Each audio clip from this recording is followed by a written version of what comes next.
agricultural sector has not been regulated in terms of the professionalism. So we don't know who does what. There is need for us to know who really gives professional advice to the farmers. Let us not assume that people know, because things are changing. Farming is becoming more complicated, it's becoming more scientific, it requires professionalism, and as you may compare very closely to the medical sector, we have staff members or professionals at different levels. So all these levels will be regulated by the board. On the other hand, agriculture has suffered a lot in terms of employment. We've not been employing for a very long time. It's one of those sectors that was seriously affected by the structural adjustment programs. So it's not really a very attractive field. You can go to universities today and try to find out the proportion of young people who are taking agriculture as a course is dwindling. And this country relies heavily on agriculture and will continue relying on agriculture for the next more than 50 years. In that case, we need to build a professional body that will enable, first of all, encourage young Kenyans to join agriculture or take agriculture as a profession, and secondly, to also enable the country to have people interested in the sector and growing in the sector, because we need that backup. Otherwise, we are likely to start importing professionals in the agricultural sector in the very near future. So to circumvent that, we need to regulate the professionals in the agricultural sector. The third issue is that there is only one professional body that is registered in the entire scope of agriculture, and that is the veterinary surgeons and paraprofessionals. The sound of paraprofessional is not good. If you look at myself as an agriculturalist, in view of that particular act, I'm a paraprofessional. A paraprofessional, in my understanding, is somebody who is not a professional, is struggling to probably understand a few things within the sector. So I think we need a board that will regulate professionalism within the agricultural sector, wide agriculture, apart from, of course, the animal disease management aspect of it. The other issue is that this is a very cheap parastatal that is going to be formed. And I would like to say that several parastatals within the agricultural sector are already self-sustaining.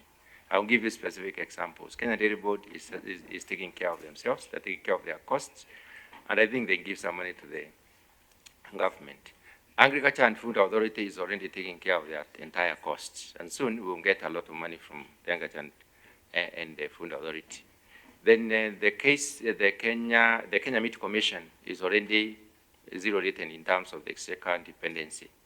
This is a board that will depend on the exchequer for a very brief moment. And you see, the initial cost is it's about 21 million. For Kenya to organize its agricultural professionalism at a cost of 21 million, really, ladies and gentlemen, honorable members, is meager. And the cost of not doing it is immense. So let us try to pass this so that we can organize the sector and recognize our professionals and regulate them. Finally, most of the professionalism within agriculture is going to be supplied through private sector. Private sector agriculture are the ones that are going to manage this country's agricultural system, in view of the fact that the government is not employing a lot more as required. And I've said we will depend on agriculture for a long time. So in that case, we need to know who is visiting the farmers, who is giving this information. If we go to a country like Japan, the agricultural advisory services are completely commercialized. They are privatized. So people understand what the problem is with their crop, or other thing. Notice a problem, send a message to a call center, and basically get responses from the professionals registered by the regulatory authority. So that's the kind of approach we want to have. I will also be presenting to you in the near future a bill on how to do agricultural extension using the ICT end-end. And that way we shall not need to employ anybody in the sector. So it will be self-sustaining and probably giving government some money. Thank you very much. I submit. Thank you, Mheshimiwa. Members, I think it's time for us to give our views. And I think I want to agree with the sponsor that this is a very important sector in the economy and to guarantee food sustainability. So this need for order because it seems there's a lot of confusion. In the villages, I've never seen even what's called a field officer. I don't know when is the last time government employed agricultural officers. In fact, youths in my constituency are not willing to go and take agriculture in the technical institutes because there are so many of them who have graduated, they are unemployed. So I want to agree with you. This is a straightforward bill. There's need to streamline the sector. There's need to bring order so that now we can be able to understand. In fact, the issue of employment of these graduates should also be an issue that members we need to look into. When they go to the ministry, they say it's a devolved function, they no longer employ, they need to go and to be employed at the counties. And I think since the devolution, counties have not been employing agricultural officers, extension officers. So it's a good bill. Members, you can give your views. Honorable Shik. This is a country that survives mainly on agriculture, and regulating it is extremely important. Chair, we have seen fake seeds being sold to farmers, fake advice being sold to, being given to farmers by people calling themselves agricultural professionals and specialists. I have personally seen agrochem shops also selling sugar and sodas. And so there is, it is a sector with a lot of confusion. And therefore, in your situation analysis, my brother, you need also to look at the impact of lack of a regulatory body on the sector. What is the impact? The impact consists of a lot of confusion, lack of soil testing. People plant the same things in the same farm without any professional advice. And then we are having people calling themselves agricultural officers without even the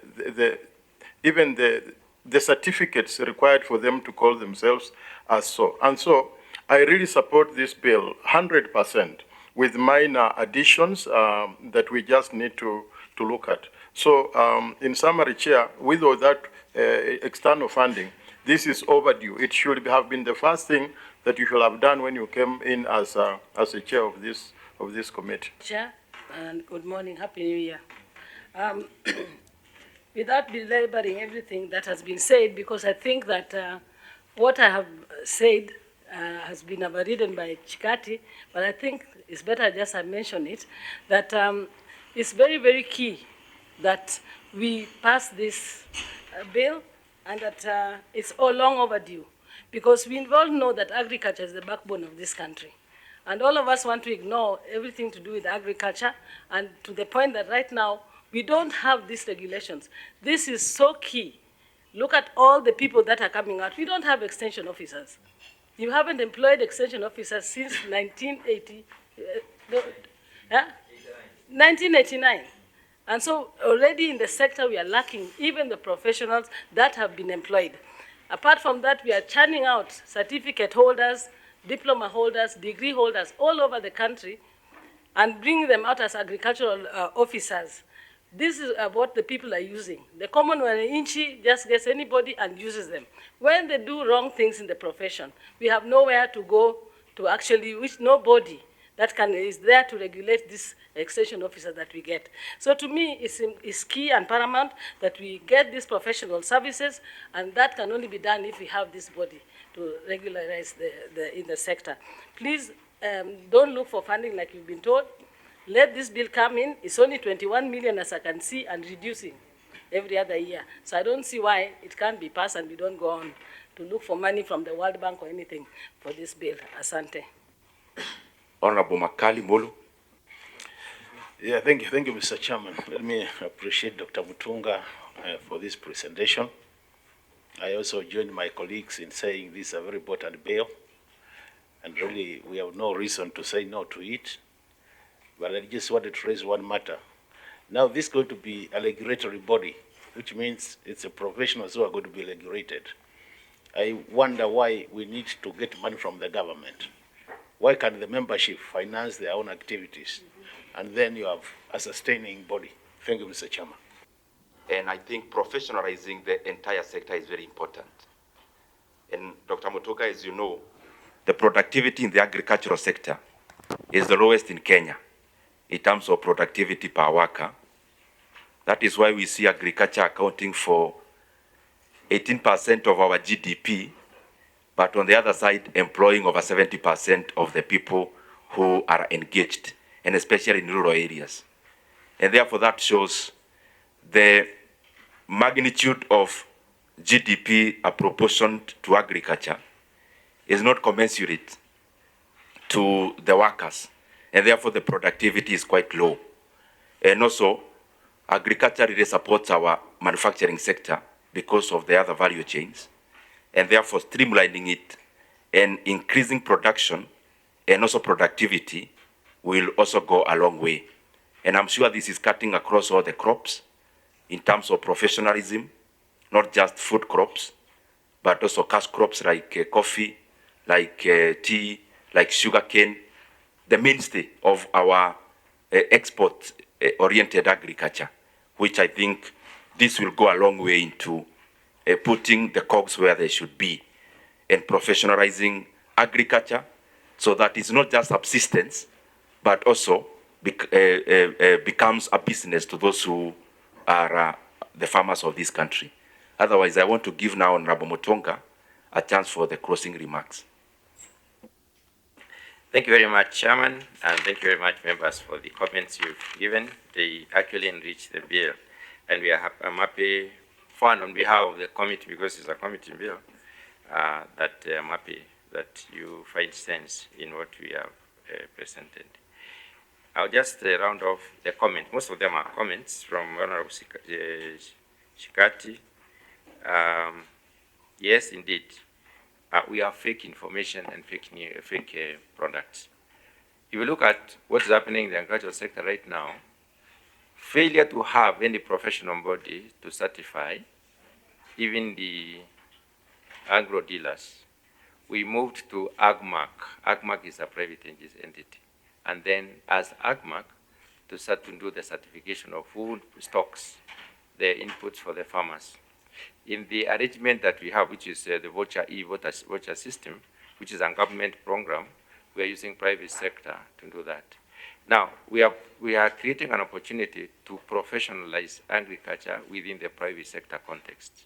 So in this case, we are creating an opportunity for our professionals within the sector to be recognized, first of all, and secondly, to be given the mandate to now operate as as professionals. They will not need any money from outside.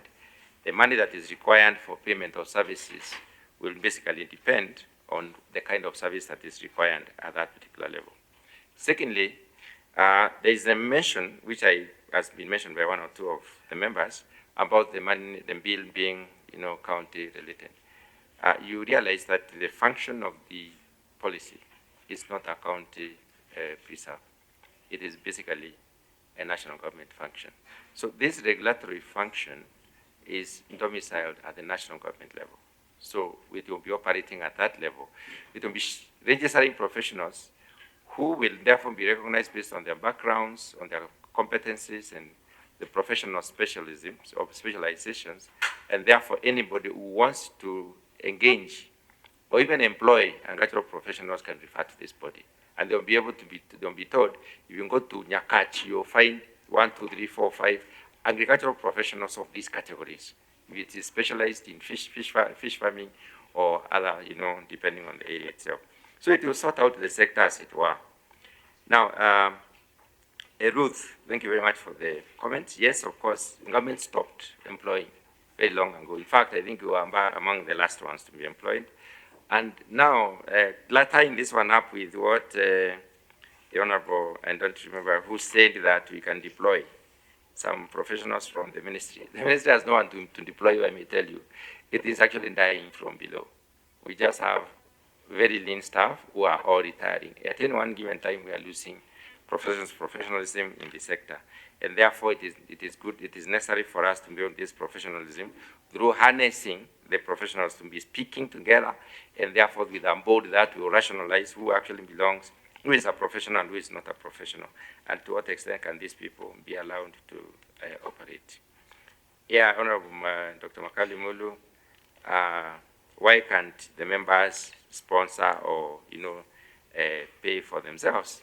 If you look at the analysis, registration alone is paying close to 80% of what is required.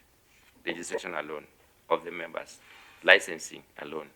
And remember, the members are going to increase, and when there are other activities will come in, that will require, a payment of some fees or certain levies.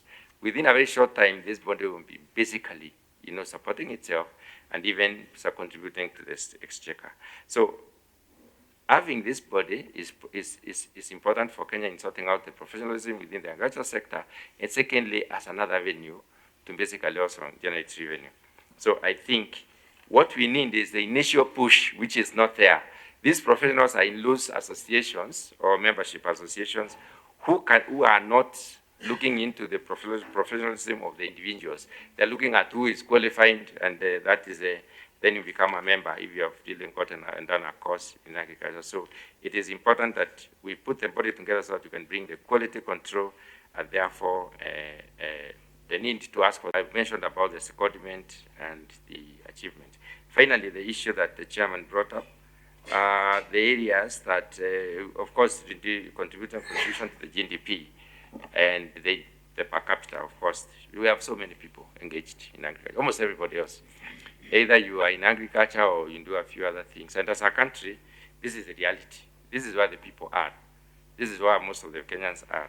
That being the case, in order to get the Kenyans out of where they are, we need to make sure that agriculture is both, we improve on the productivity, which means we increase the efficiency, and also we improve on the production itself. Production has a connotation of scope and quantities. Productivity has got the yield per unit.